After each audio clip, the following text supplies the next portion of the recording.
10, 열. 이제 열이란 숫자에 대해 살펴보자. 성경의 숫자들 중에서 열은 5과 7 다음으로 그 의미를 가장 쉽게 파악할 수 있는 숫자이다.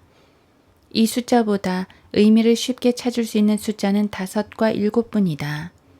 게으르고 불경하며 게다가 킹제임스 성경을 신뢰하지 않는 학자들은 열이란 숫자를 대략적인 수나 완전함의 수 정도로 설명한다. 그러나 킹제임스 성경이 하나님께서 사람들에게 주시기로 의도하셨던 그 형태로 보존된 하나님의 말씀이라고 믿는 사람들은 열이란 단어의 의미를 쉽게 찾을 수 있다. 교리적으로 어떤 반박이나 논쟁의 여지가 없을 만큼의 확실한 의미를 쉽게 발견하게 된다. 여기에서 또다시 러크만은 자기는 옳고 그 밖의 모든 사람은 틀렸다고 생각하는 사람이라고 말하는 사람이 있을 것이다. 하지만 그 말은 성경이 옳고 성경과 일치하지 않는 사람은 누구라도 완전히 틀렸다는 것을 의미할 뿐이다. 성경에 동의하지 않는 그 누구라도 결국 완전히 틀리게 되어 있다. 분명 열이란 숫자는 그 의미를 쉽게 정의 내릴 수 있다. 노아는 아담의 10대 손으로서 이방인들의 조상이다. 이 이방인들이 십진법에 따라 수를 센다는 사실이 놀랍지 않은가? 그것으로 충분하지 않다면 창세기 10장에서 최초의 이방 왕국이 시작되었고 다니엘 2장에서 마지막 이방 왕국은 그 안에 10나라로 구성되어 있다는 사실을 주목하라. 보다 더 확실한 증거를 원한다면 창세기 10장 전체를 읽어보라. 여기에는 이방인들의 계보가 등장한다. 그래도 의심이 된다면 사도행전 10장을 보라. 이곳은 신약에서 복음의 문이 이방인들에게 열리는 장이다. 이방인들을 향한 선교의 부르심과 메시지는 로마서 10장에 나온다. 그리고 요한계시록 10장에서는 주님께서 땅 위에 발을 딛고 서시어 이방의 왕국들을 차지하신다. 열은 의심할 여지 없이 이방인들과 관련이 있다. 열은 이방인의 숫자이다. 뒤에서 살펴보겠지만 12은 분명 유대인의 숫자이다. 이 12과는 반대로 열은 이방인을 나타낸다. 이러한 사실이 간어 테드 암스트롱의 논거에 다소 무게를 실어줄지도 모른다. 비록 그가 이와 관련된 진리를 몰랐겠지만 말이다.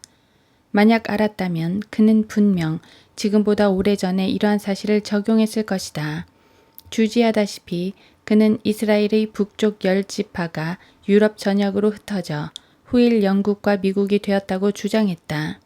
이것이 바로 영국 이스라엘주의로서 약 100년 전에 암스트롱에 의해 제기되었다. 그런 말도 안 되는 이론을 믿을 사람이 있을까마는 그래도 수십 명의 사람들이 그 주장에 동의하고 있다는 사실을 보면 그저 놀라울 따름이다. 이렇게 되면 남쪽의 2지파, 곧 유다와 베냐민이 남게 된다. 여기 유다 지파에는 레위 지파가 포함되어 있다. 이것이 바로 간어 테드 암스트롱이 그 문제에 관해 가지고 있던 입장이었다. 성경에서 열이란 단어는 창세기 5장 14절에서 처음으로 등장한다. 여기에서는 한 사람 카이난의 수명과 관련하여 그 날들이 910년이었다고 말씀하는데 이때 처음으로 열이란 단어가 나온다. 이것은 율법 이전에 어떤 사람의 수명에 대한 언급이다. 그들은 모두 율법 시대 이전에 살았던 이방인들이다. 물론 이들은 나중에 가서 야펫, 함, 셈으로부터 나오는 이방인들로 나뉘게 된다. 반면 신약에는 이방인과 유대인과 교회로 구분된다.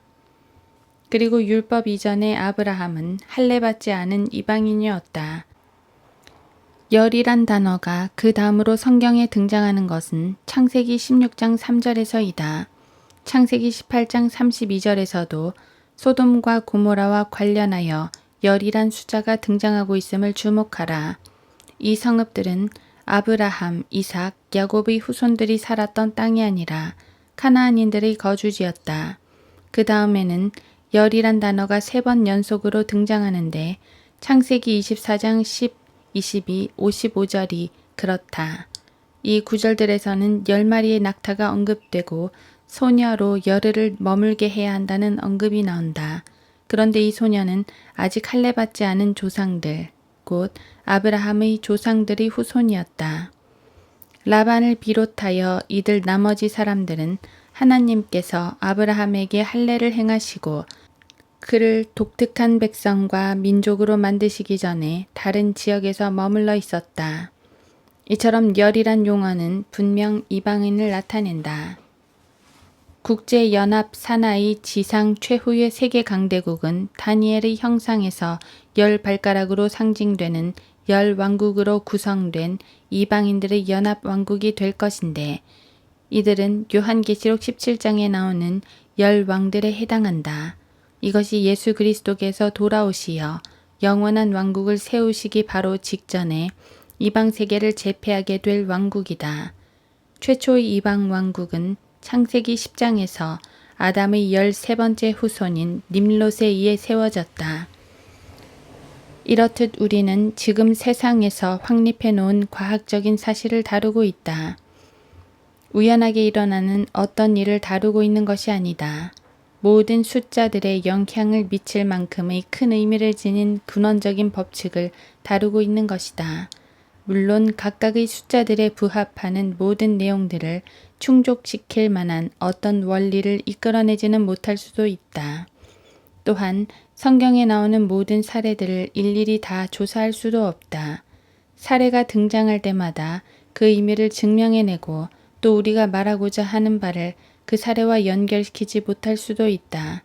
다만 여기서는 중력의 법칙처럼 대체적으로 사실이라고 알려진 일반적인 원칙에 대해 다룰 뿐이다. 혹자는 하지만 중력의 법칙은 항상 진리인데요 라고 말할 것이다. 유감스럽게도 반드시 그렇지만도 않다. 중력의 법칙은 숫자들에 관한 법칙만큼이나 과학적일 뿐이다. 언젠가는 중력의 법칙이 숫자들의 법칙에 근거하고 있다는 사실이 밝혀질 것이다. 성경의 용례처럼 숫자들은 우리에게 각 숫자에 대한 기본적인 의미를 파악할 수 있는 실마리와 열쇠를 제공한다. 열은 이방인의 숫자이다.